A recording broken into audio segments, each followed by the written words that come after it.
Hello everyone, आराधना degree की online classes में आपका स्वागत है। कल हमने स्पेक्ट्रोस्कोपी के बारे में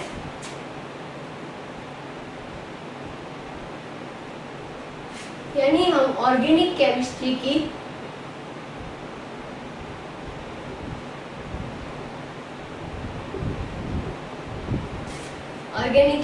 की फर्स्ट यूनिट स्टार्ट की थी, जो है आपकी स्पेक्ट्रोस्कोपी के बेसिक कॉन्सेप्ट के बारे में हमने थोड़ा डिस्कस किया था कि स्पेक्ट्रोस्कोपी क्या है। तो एक मैटर की क्वालिटी, ठीक है, क्वांटिटी,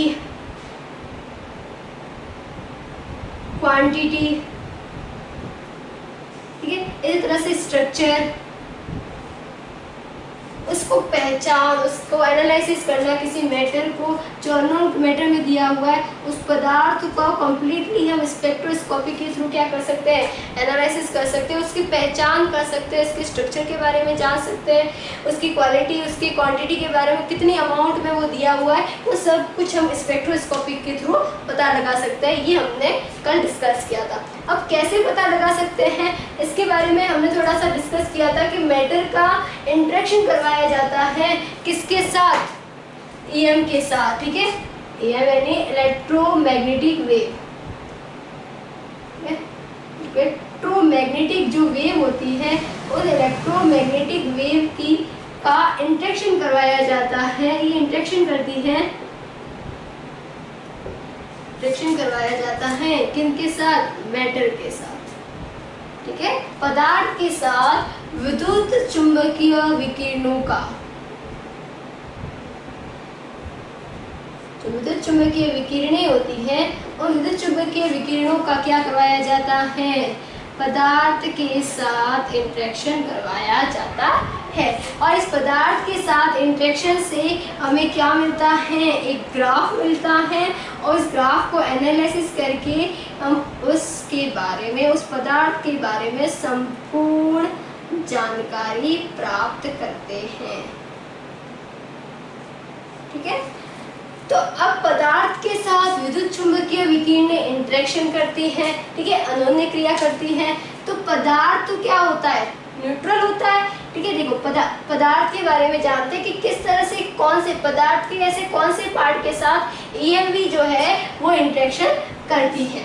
कैसे, देखो पदार्थ जो है वो किससे बना हुआ होता है, अणु से मिलकर बना होता है, और अणु बने हुए होते हैं एटम से, ठीक है। तो परमाणु जो है, एटम जो है, और एटम के अंदर एक भाग होता है पॉजिटिव भाग जो होता है न्यूक्लियस, यानी कि न्यूक्लियस के अंदर हमारे क्या होते हैं, एक तो पॉजिटिव भाग क्या होता है प्रोटॉन, और एक होते हैं न्यूट्रॉन, ठीक है, जो न्यूट्रल चार्ज होते हैं, ठीक है। और नेक्स्ट होता है हमारे इलेक्ट्रॉन जो नेगेटिव चार्ज होते हैं। ये इलेक्ट्रॉन क्या करते हैं, प्रोटॉन के अराउंड घूमते हैं, ठीक है, जैसे पृथ्वी जो है सूर्य के अराउंड रिवोल्यूशन करती है उसी तरह से, और उस प्रोटॉन के अराउंड के साथ साथ अपने एक्सिस पे भी घूमते हैं, रोटेट होते हैं अपने एक्सिस पे भी, ठीक है। तो इसके कारण यानी इलेक्ट्रॉन जो रोटेट होते हैं उसके कारण उसमें रोटेशन ऊर्जा होगी, ठीक है। उसके साथ ही उसमें कंपन होता है, ये जो इलेक्ट्रॉन होते हैं ये क्या करते हैं, वाइब्रेट करते हैं। वाइब्रेट के होने के कारण इनमें कौन सी ऊर्जा होती है, कंपन ऊर्जा। कौन सी ऊर्जा होती है, कंपन ऊर्जा, ठीक है। तो इसका मतलब ये कंपन ऊर्जा रखते हैं, वाइब्रेशनल एनर्जी रखते हैं, या रोटेशन एनर्जी रखते हैं। उसी के साथ इन इलेक्ट्रॉन जो होते हैं ये एब्जॉर्ब करके निम्न ऊर्जा स्तर से उच्च ऊर्जा स्तर में जाते हैं।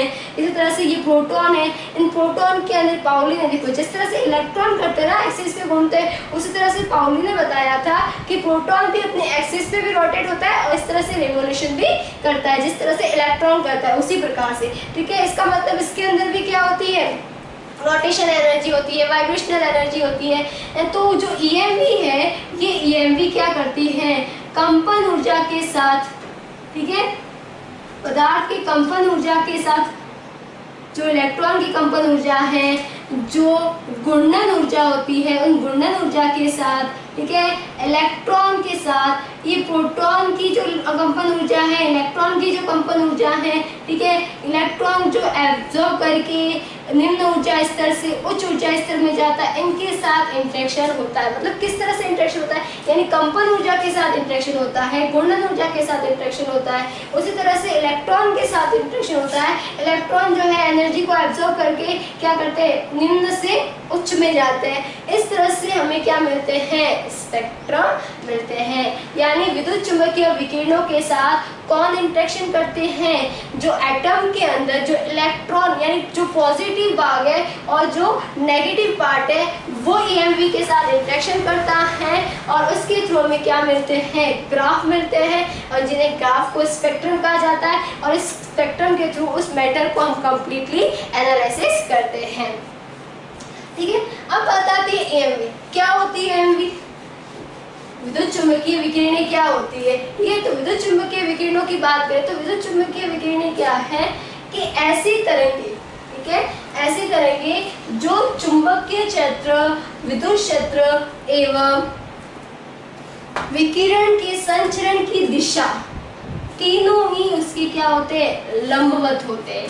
देखो, विद्युत क्षेत्र, चुंबकीय क्षेत्र, ऐसी तरंगे जिनके विद्युत क्षेत्र एवं चुंबकीय क्षेत्र साथ ही तरंग के संचरण की दिशा तीनों ही एक दूसरे के लंबवत होते हैं, ऐसी तरंगों को हम कहते हैं विद्युत चुंबकीय तरंगे। संचरण की दिशा, ठीक है, ये हो जाता है हमारा विद्युत क्षेत्र, ठीक है, और ये हो जाता है हमारा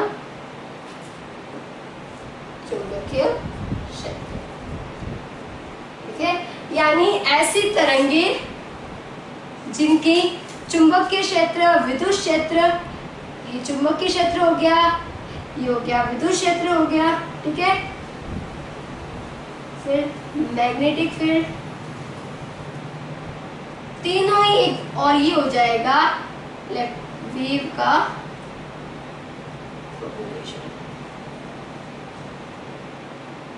संचरण की दिशा, ठीक है। यानी विद्युत चुंबकीय विकिरणों की दिशा, चुंबकीय क्षेत्र, ऐसी तरंगे जिनका चुंबकीय क्षेत्र, विद्युत क्षेत्र एवं तरंग संचरण की जो दिशा है तीनों ही एक दूसरे के क्या होते हैं, लंबवत होते हैं। तो ऐसी तरंगों को हम कहते हैं इलेक्ट्रोमैग्नेटिक वेव, यानी विद्युत चुंबकीय तरंगे। ये विद्युत चुंबकीय तरंगे जो है वो कितने प्रकार की होती हैं, 7 प्रकार की होती है। रेडियो तरंगे, ठीक है, इसी तरह से सूक्ष्म तरंगे, एक्स-रेज, गामा रेज, अवरक्त तरंगे, इंफ्रारेड,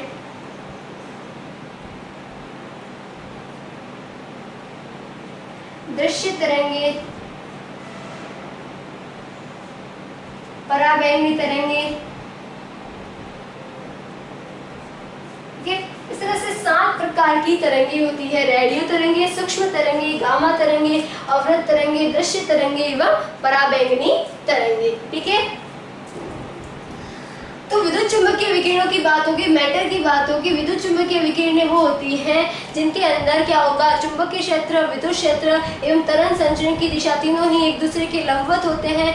ऐसी तरंगों को हम विद्युत चुंबकीय तरंगे कहते हैं। ये तरंगे क्या करती है, मैटर के जो पॉजिटिव पार्ट और जो नेगेटिव पार्ट है उनके साथ इंटरेक्शन करते हैं और इंटरेक्शन से हमें ग्राफ प्लॉट होता है और उस ग्राफ को एनालिसिस करके उस मैटर को कम्प्लीटली क्या किया जाता है, उसका मैटर के बारे में कम्प्लीटली जानकारी प्राप्त कर ली जाती है, ठीक है। अब ये जो विद्युत चुंबकीय क्षेत्र है इसमें कुछ टर्म होती है, लैम्बडा, ठीक है, म्यू, और ये हो जाता है म्यू, और ये हो जाता है म्यू नंबर। यानी देखो, लैम्बडा जो होता है उसे कहते हैं वेवलेंथ,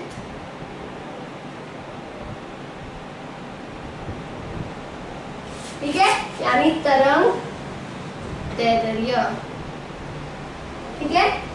वेव नंबर, और ये हो जाता है फ्रीक्वेंसी या आवृत्ति। ठीक है, वेव नंबर क्या होता है, पहले वेवलेंथ की बात कर लेते हैं। तो वेवलेंथ क्या होती है, दो उभारों या दो गर्तों, ये जो है ना इनको बोलते हैं गर्त, इन्हें कहा जाता है उभार।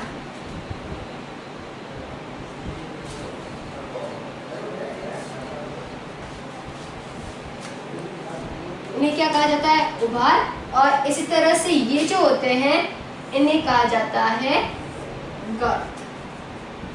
ठीक है, तो दो उभारों या दो गर्तों की जो बीच की जो डिस्टेंस है, ये जो डिस्टेंस है इसे कहा जाता है लैम्बडा, तरंग दैर्ध्य। ठीक है, दो उभारों और दो गर्तों के, ये दो गर्त हो गए, इन दो गर्तों के बीच की दूरी या दो उभारों के बीच की जो दूरी है उसे कहा जाता है तरंग। तरंग दैर्ध्य क्या होती है, दो उभारों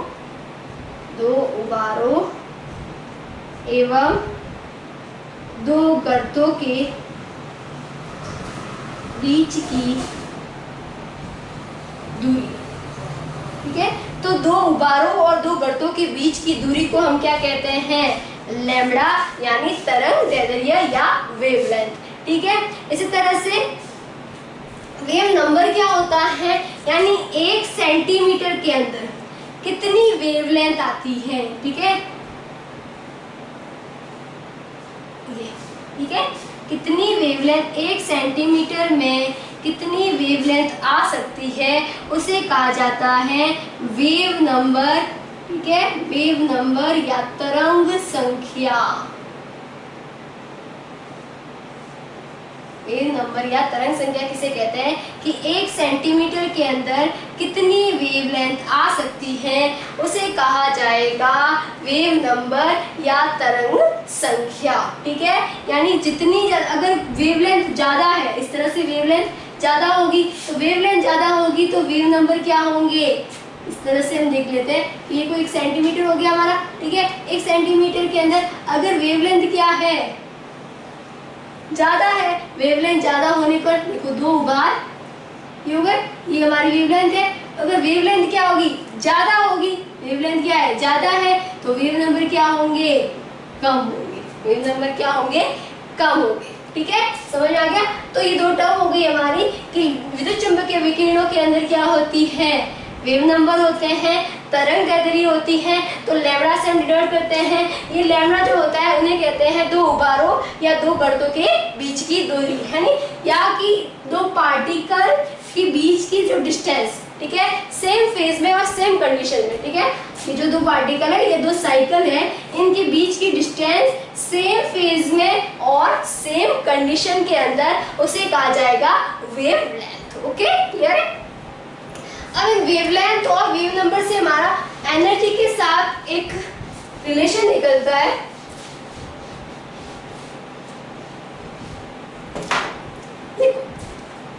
प्लांक का जो नियम है उसके अनुसार क्या होता है कि h न्यू, ठीक है, प्लांक के नियम के अनुसार E जो है वो डायरेक्टली प्रोपोर्शनल होता है न्यू के।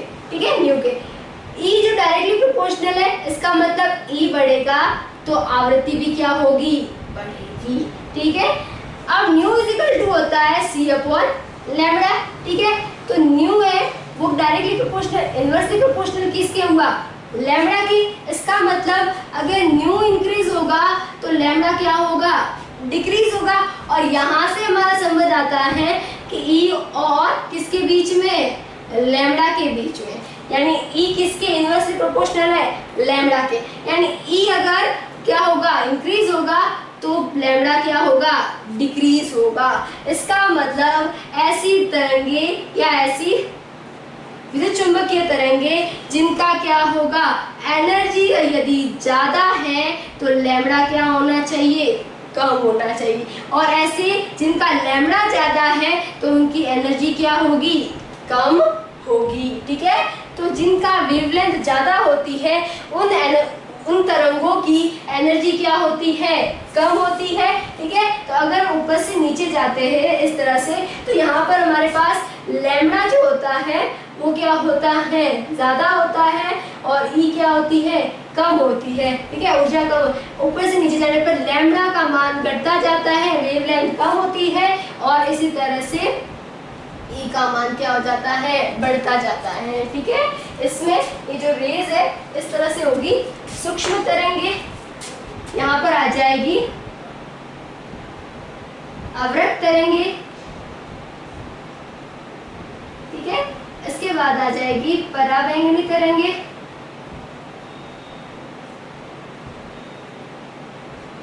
इसके बाद आएगी दृश्य तरंगे, और इसके बाद आएगी एक्सरे, और ये हो जाएगी गामा। ठीक है, इस तरह से, यानी इसका डायग्राम प्लॉट करें हम तो इस तरह से होगा।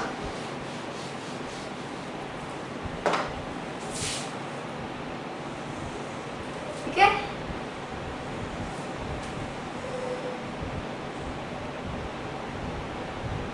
ठीक है, इस तरह से हमें मिलेगा। यानी यहां से यहां तक की ये क्या हो गई, हमारी रेडियो वेव, और रेडियो वेव की वेवलेंथ क्या है, ज्यादा है, एनर्जी क्या है, कम है। ठीक है, और यहाँ से यहाँ तक जा रहे हैं, तो जैसे जैसे इस साइड जा रहे हैं तो गामा रेज जो गामा रेज होती है, उन गामा रेज की क्या होती है, एनर्जी ज्यादा होती है, और वेवलेंथ क्या होती है, कम होती है। ठीक है, समझ में आ गया आपको। तो हमारा ये रिलेशन निकलता है कि लैम्डा अगर वेवलेंथ ज्यादा होगी तो एनर्जी, उन तरंगों की एनर्जी, विद्युत चुंबकीय विकिरणों की एनर्जी क्या होगी, कम होगी, और लैम्डा अगर कम होगा तो एनर्जी क्या होगी, ज्यादा होगी। क्लियर है? ठीक है, अब देखते हैं कि इन तरंगों के एब्जॉर्प्शन के बेस पे, ठीक है, इस जो तरंगे हैं हमने देखी है, रेडियो तरंगे, सूक्ष्म तरंगे, गामा रेज, एक्स रेज, अवरक्त तरंगे, इंफ्रारेड। ठीक है, तो इनके अवशोषण पर स्पेक्ट्रोस्कोपी को 3 पार्ट में डिवाइड किया गया। कौन कौन सी? एक तो यूवी स्पेक्ट्रोस्कोपी,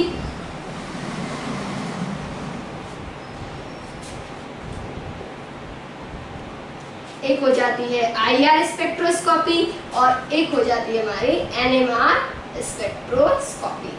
ठीक है, यूवी स्पेक्ट्रोस्कोपी में क्या होता है, कौन सी? अल्ट्रावायलेट,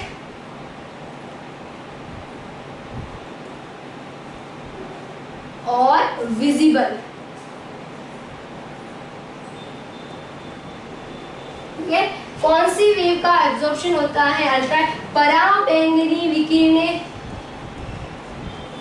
एवं दृश्य तरंगों का क्या होता है, उनका अवशोषण होता है। यानी ऐसी स्पेक्ट्रोस्कोपी जिसमें दृश्य तरंगों एवं पराबैंगनी तरंगों का अवशोषण होता है, उन्हें यूवी स्पेक्ट्रोस्कोपी में रखा जाता है। ऐसी तरंगी जिसमें ऐसी स्पेक्ट्रोस्कोपी जिसके अंतर्गत अवरक्त तरंगों का क्या होता है, एब्जॉर्प्शन होता है, वो किस में आती है, आईआर स्पेक्ट्रोस्कोपी के अंतर्गत। और एनएमआर में क्या होता है, रेडियो तरंगों एवं सूक्ष्म तरंगों का अवशोषण होता है। ठीक है, तो न्यूक्लियर मैग्नेटिक रेजोनेंस स्पेक्ट्रोस्कोपी में रेडियो तरंगों एवं सूक्ष्म तरंगों का अवशोषण होता है। इसी प्रकार से आईआर के अंदर अवरक्त तरंगों का अवशोषण होता है, और यूवी स्पेक्ट्रोस्कोपी में पराबैंगनी एवं दृश्य तरंगों का अवशोषण होता है।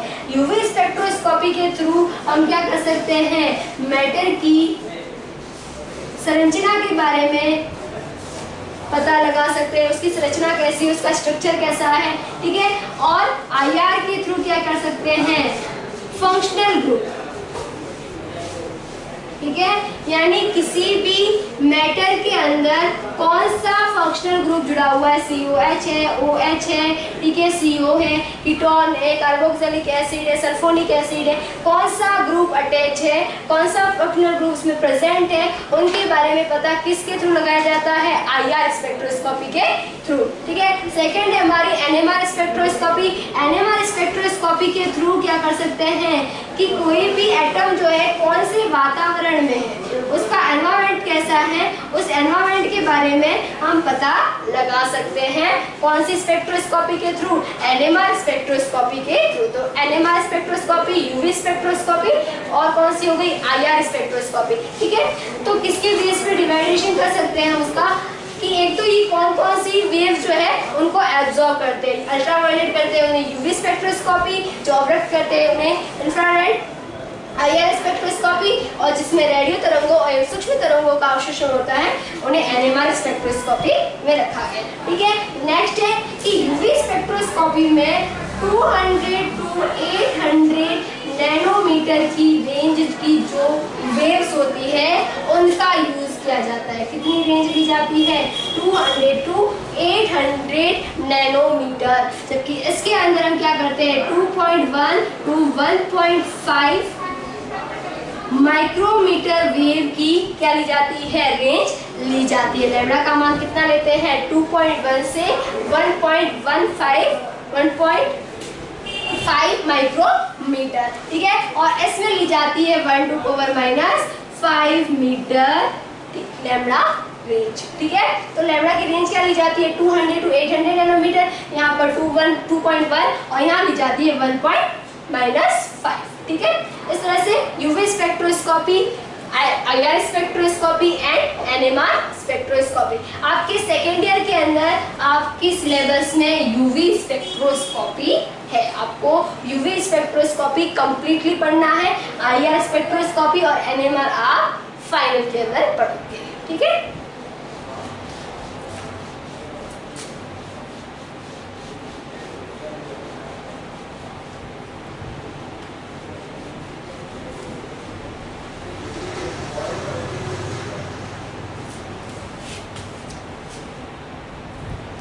अब देखो यूवी स्पेक्ट्रोस्कोपी में बेसिक तो हो गया क्या है कि यूवी स्पेक्ट्रोस्कोपी के थ्रू क्या कर सकते हैं? उस पदार्थ की संरचना के बारे में पता लगा सकते हैं। यूवी स्पेक्ट्रोस्कोपी में जब पदार्थ को एनालिसिस करते हैं तो एक स्रोत लिया जाता है, ठीक है। उस स्रोत से एक ट्यूब ली जाती है जिसमें सैंपल रखा जाता है, सैंपल ट्यूब, ठीक है। उसके बाद क्या रखा जाता है? एक डिटेक्टर होता है,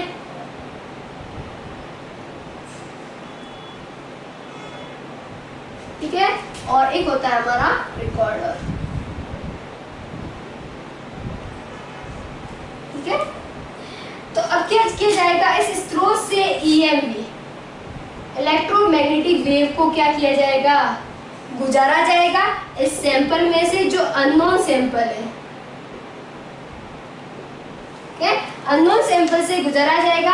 ये अननोन सैंपल क्या कर सकता है? इसकी दो प्रकार की टेंडेंसी हो सकती है। या तो प्रवृत्ति कैसी होगी? एब्जॉर्प्शन की, या कैसी होगी? एमिशन की। यानी या तो क्या करेगा? अवशोषण करेगा, या क्या करेगा? उत्सर्जन करेगा, ठीक है। यानी ये पदार्थ क्या कर सकता है? ये जो ईएमवी गुजारी जा रही है इसे कंप्लीटली क्या कर दे? अवशोषित कर दे। तो उस कंप्लीटली अवशोषण से क्या होगा? हमें डिटेक्टर के अंदर इस तरह से पीक मिलेंगे, इस तरह से पीक मिलेंगे, ठीक है। इसे डिटेक्टर में इस तरह से पिक मिलेंगे। अगर ये क्या करेगा? कंप्लीटली जितनी ईएम भेजी जा रही है इस ईएम को पूरा का पूरा क्या कर दे? ट्रांसमिट कर दे, ठीक है। तो हमें सीधा ग्राफ मिलेगा, कोई भी पिक नहीं मिल रहा है। और एकदम से इसमें कि देखो हमने क्या किया, इसमें से 200 to 800 नैनोमीटर की क्या भेजी गई? भेजी गई, यहाँ से गुजारा गया। तो अब ये क्या कर रहा है कि सैंपल की टेंडेंसी कैसा नेचर है कि ये क्या करेगा कि 200 जैसे 300 की वेवलेंथ आएगी ना, उसे क्या कर लेगा? एब्जॉर्ब कर लेगा। कौन सी रेंज की करेगा? 300। तो हम भेज रहे हैं यहाँ से इसमें 200 से 800 गुजारी जा रही है। एकदम से क्या होगा? 300 की आएगी तो ये क्या करेगा? 300 को क्या करेगा? एब्जॉर्ब करेगा। तो हमें एकदम से पिक मिलेगा। फिर वापस हमें इस तरह से वापस ग्राफ प्लॉट होगा। और ये ग्राफ जो है रिकॉर्डर में रिकॉर्ड कर लिया जाता है और इस तरह से रिकॉर्डर में रिकॉर्ड करके इसे एनालिसिस किया जाता है। इसे कहा जाता है स्पेक्ट्रम, क्या कहते हैं, स्पेक्ट्रम, और इस स्पेक्ट्रम के अध्ययन को कहते हैं स्पेक्ट्रोस्कोपी। क्लियर है? तो एक स्रोत होता है, ठीक है, उपकरण कौन कौन से होते हैं, एक स्रोत होता है, एक सैंपल ट्यूब होती है जिसमें हम सैंपल रखते हैं जिसे एनालिसिस करना है, और उसके बाद जो एब्जॉर्प्शन होगा तो वो क्या हो जाएगी, ट्रांसमिट नहीं होगी, ठीक है, तो हमें पूरी की पूरी लाइन के रूप में मिलेगा, ठीक है। उसी तरह से पिक मिलेंगे, अगर एब्जॉर्प्शन होगा तो इस तरह के पिक मिलेंगे, अगर एब्जॉर्प्शन नहीं होगा तो एक सीधी लाइन मिलेगी, ठीक है। उसी तरह से उसे रिकॉर्डर में रिकॉर्ड कर लिया जाएगा, और रिकॉर्डर के बाद उसे स्पेक्ट्रम, उसे हम क्या कहेंगे, जो ग्राफ प्लॉट होगा उसे कहेंगे स्पेक्ट्रम, और उसे कंप्लीटली अध्ययन किया जाएगा, उसका स्टडी की जाएगी, उसे कहा जाता है स्पेक्ट्रोस्कोपी। इस अध्ययन को क्या कहा जाएगा, स्पेक्ट्रोस्कोपी। और इस अध्ययन से हम क्या कर सकते हैं, इस पदार्थ के बारे में संपूर्ण जानकारी प्राप्त कर सकते हैं, ठीक है। संपूर्ण जानकारी में अगर यूवी स्पेक्ट्रोस्कोपी है तो उसकी संरचना के बारे में हमें जानकारी मिलेगी, और वो कितनी अमाउंट में, यानी उसकी क्वालिटी कितनी है वो, या उसकी क्वांटिटी कितनी, क्वालिटी कैसी है और उसकी क्वांटिटी कितनी है, ठीक है। उसकी क्वांटिटी के बारे में भी पता लगाया जा सकता है, किसके थ्रू, यूवी स्पेक्ट्रोस्कोपी के थ्रू, ठीक है। बाकी का हम नेक्स्ट क्लास में देखेंगे। Thank you.